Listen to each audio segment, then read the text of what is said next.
Oh, hello there. Yes, I'm drinking tea as a guy. That does not make me feminine. If you think so, well, first of all, screw yourself. Second of all, femininity is actually in everybody, and everybody's got masculine and feminine.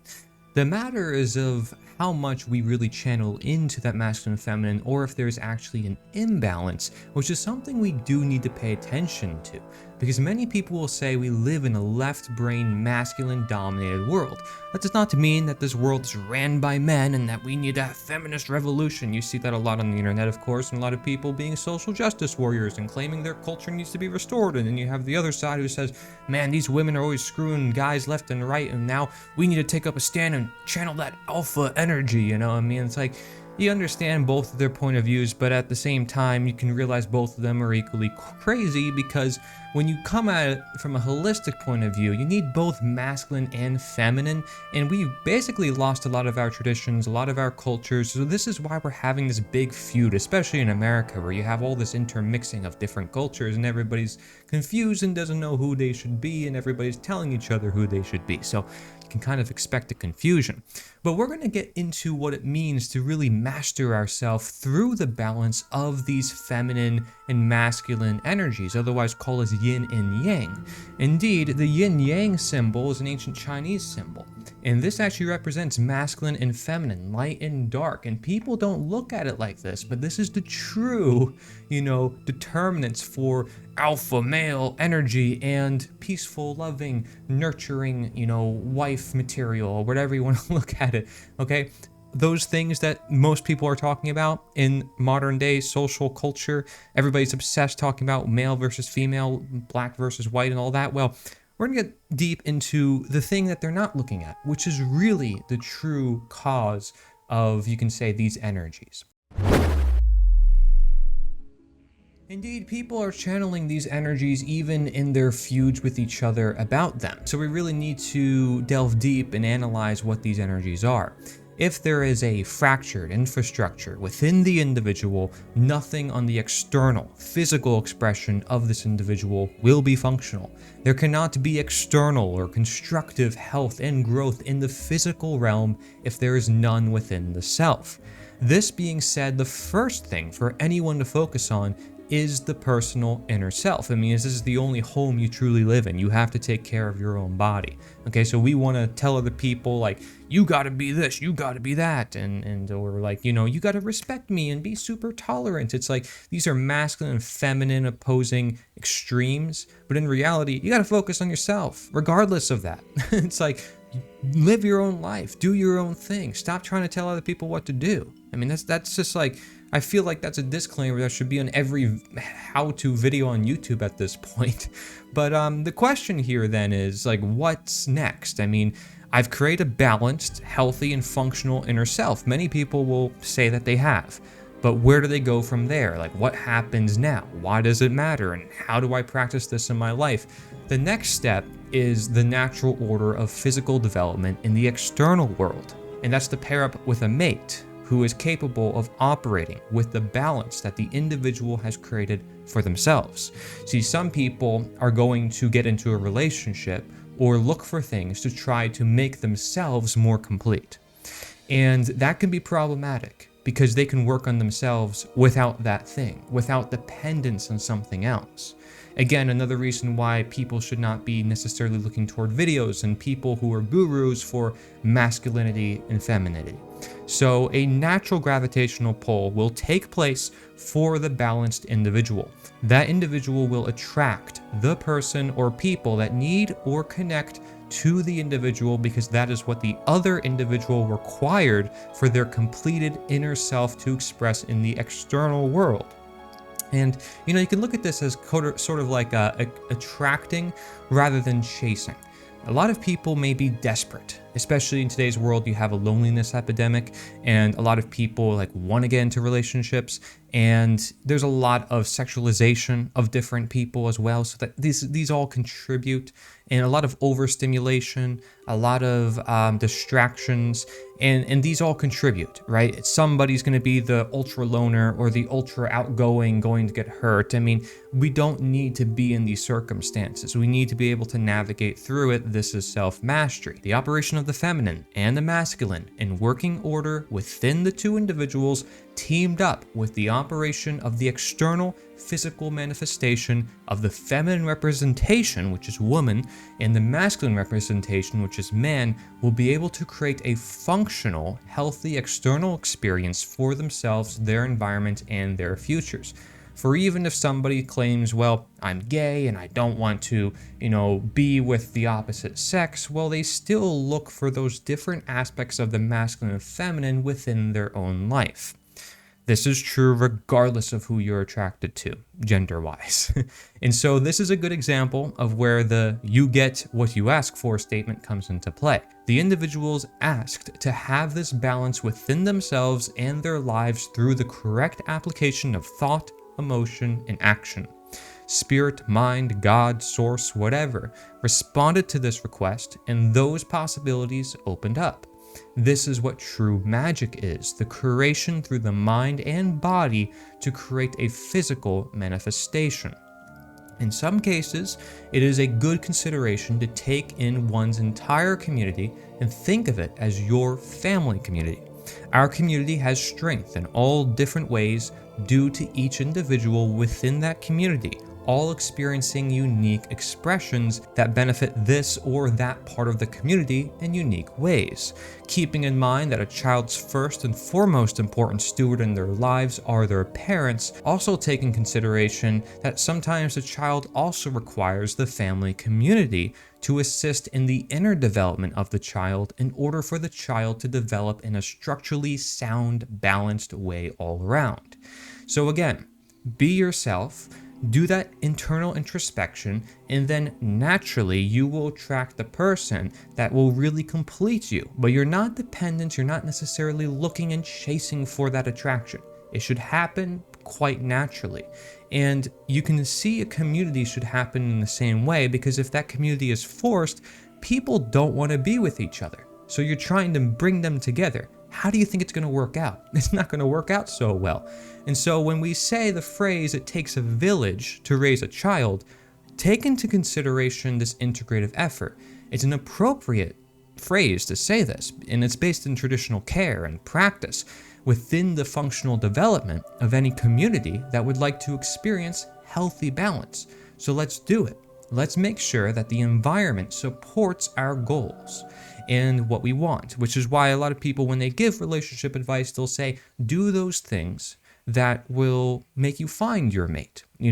Really just do what you love, and that mate will kind of come along the way when you least expect it. This is something you might hear often about it. So we may lead by example, but this is not the action of forcing others to comply with our own wishes, as we see with government.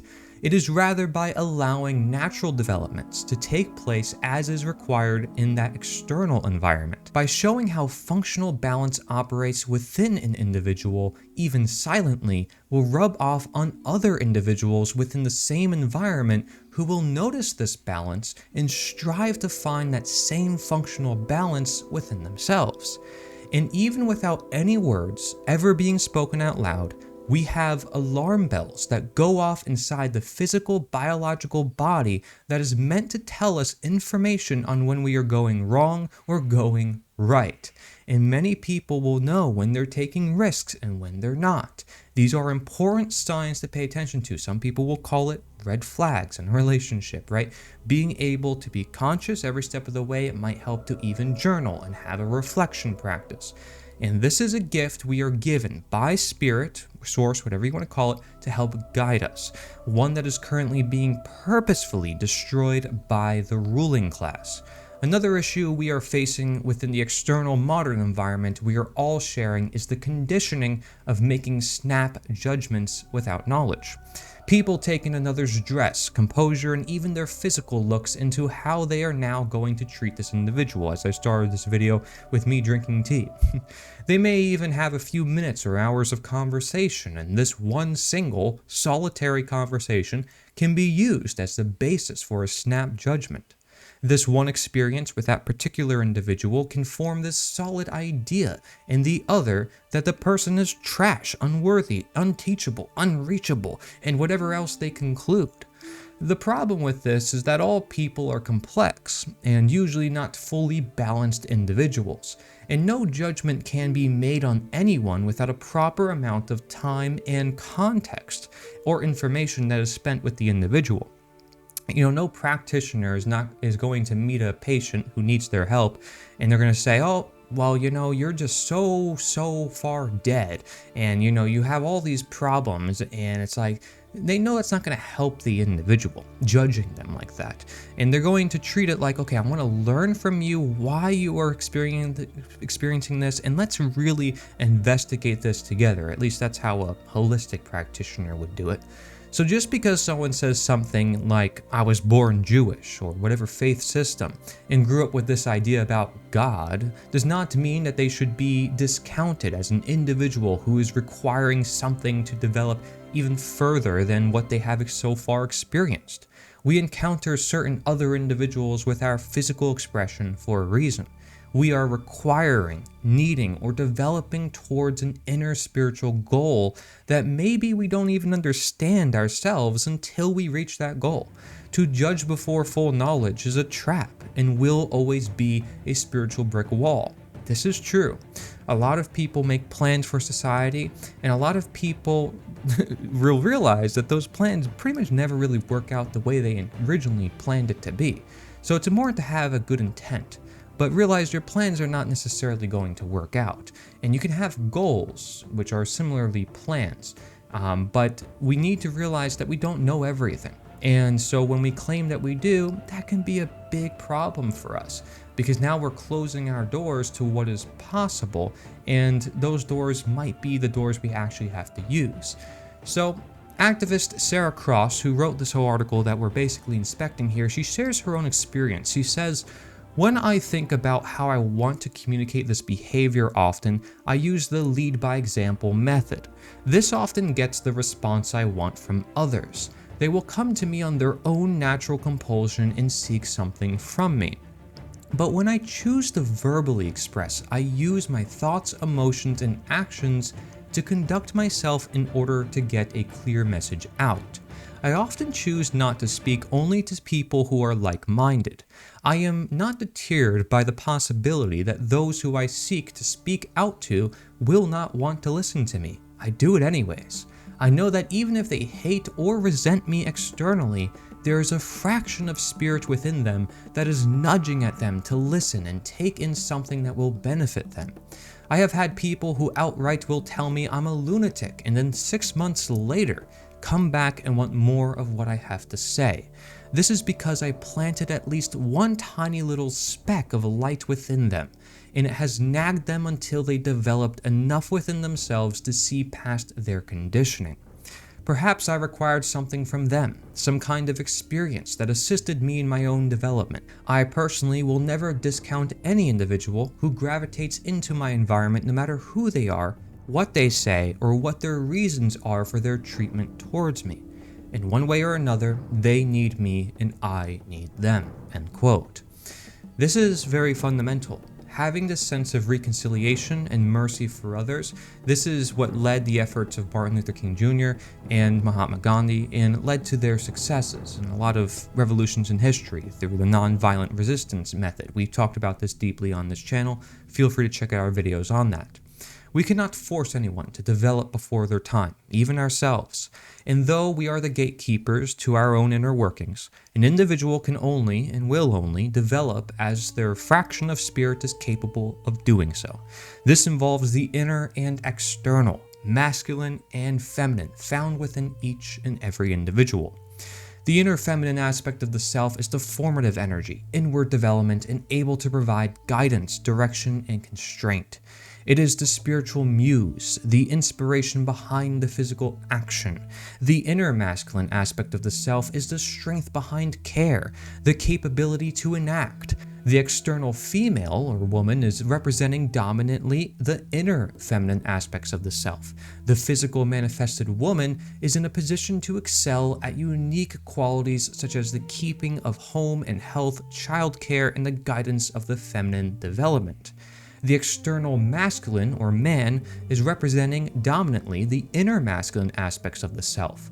The physical manifested man is in position to excel at unique qualities such as the keeping of security of home and health, stability, and the guidance of the masculine development. When the union of both the fully balanced, realized, and complete manifested man and woman come together in order to create the future, they will, by natural order, create a balanced, realized, and complete manifested reality for themselves and all that comes into contact with them.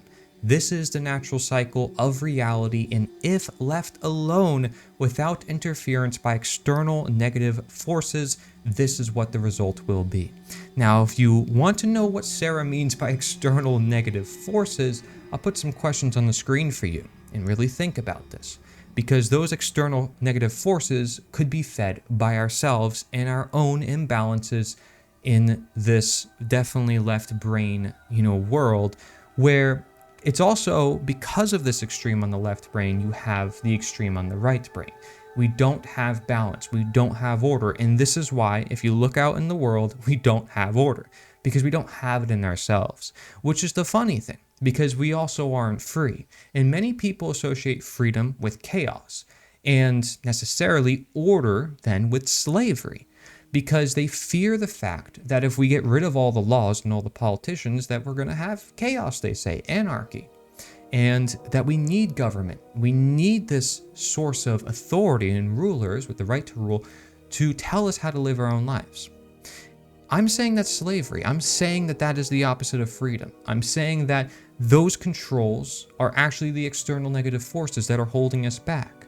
I'm saying that that is what's creating this imbalance, and if you don't think so, this whole concept of the yin and yang comes from Taoism, which is an ancient philosophy known as the first anarchist philosophy in history. And I wrote a book about slavery as well. So this has become apparent to me, somebody who studied, the psychology of it, the history of it, the different people in history who have realized this, but it's still very new to humanity. And these are ideas I don't expect you to understand right away. But I encourage that you learn more. I keep it really concise. I have a lot of different videos to help you on this progress. We have a really great animation video. If you haven't seen it, it has the best freedom videos on the entire internet. So be sure to check that out. Go to theliberator.us. That's theliberator.us. Send us your article. I'll turn to a video for you. Thank you for watching.